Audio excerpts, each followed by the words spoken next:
The city buzzed with its usual rhythm, car horns, phone calls, people rushing toward invisible goals. But inside that chaos sat a man who owned most of what the city admired. Ethan Miles, a billionaire with everything money could buy. Except peace. That morning, instead of stepping into a boardroom, Ethan slipped into a quiet corner of Mara's Dine, a tiny restaurant tucked between old brick walls and neon signs. Dressed in faded jeans and a simple jacket, no one looked twice at him. That's what he wanted, to just be someone. If you believe in kindness, second chances, and human connection, stay with this story, because what happened next changed two lives forever. Ethan had built empires, tech, real estate, philanthropy. Yet behind all the headlines, his world had turned hollow. The laughter was gone, the dinners were formal, and his reflection no longer looked like someone alive. That day, he decided to disappear. No chauffeur, no assistants, just him, a man trying to remember who he used to be. Mara's Dine was small, but full of soul. Soft jazz played from an old speaker. Photos of customers lined the wall, real smiles, not corporate ones. When Ethan sat by the window, sunlight brushed his table like an old friend. A young waitress approached with a smile that didn't belong to the world of fake greetings. Her name tag said Leia. Her voice was kind but tired, like someone who smiled even when she wanted to cry.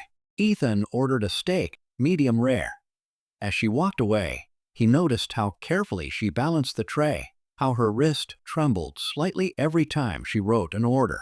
There was something fragile about her grace. When the food arrived, it wasn't just a meal. It was a memory of his mother's cooking, of simpler days before the race for wealth began. For the first time in years, food tasted like life. But Leia's eyes told another story, one she tried to hide behind her practiced smile. She rubbed her wrist again, glanced nervously at the clock.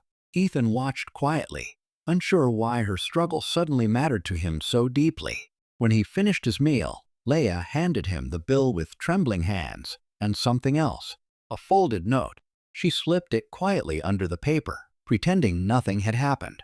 Curiosity pulled him in. He unfolded the note beneath the table. The handwriting was shaky, desperate. "If you are kind, please don't ignore this. My little brother is sick. I'm working double shifts to pay for his treatment.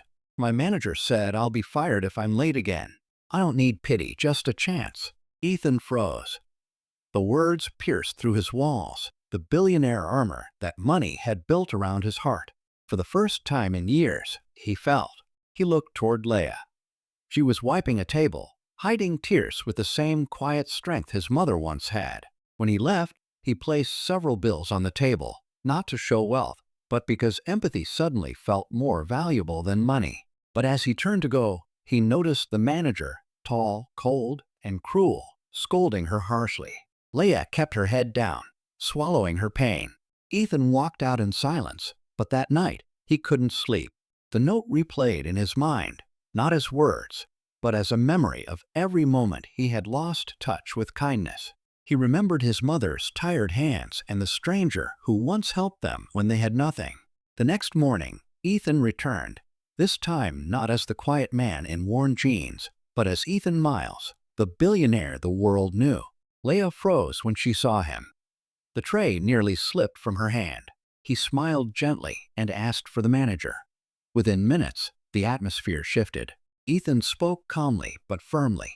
He asked about Leia's performance, her dedication, and the manager's behavior. Then he looked around and said softly, "I'll be buying Mara's Dine, and from today, no one here will lose their job, especially not the ones who keep kindness alive." The room went silent. Leia burst into tears. Ethan handed her a letter, a new job offer, and full coverage for her brother's treatment. Through tears, she whispered, "Why would you do this?" Ethan smiled faintly. "Because you reminded me what it means to care." From that day, the diner changed. It wasn't just a place to eat, it became a place where kindness lived.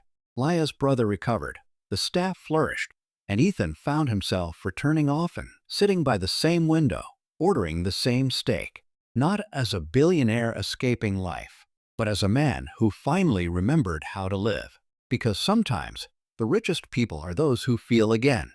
And sometimes, a single act of courage, or one small note can rewrite someone's entire story.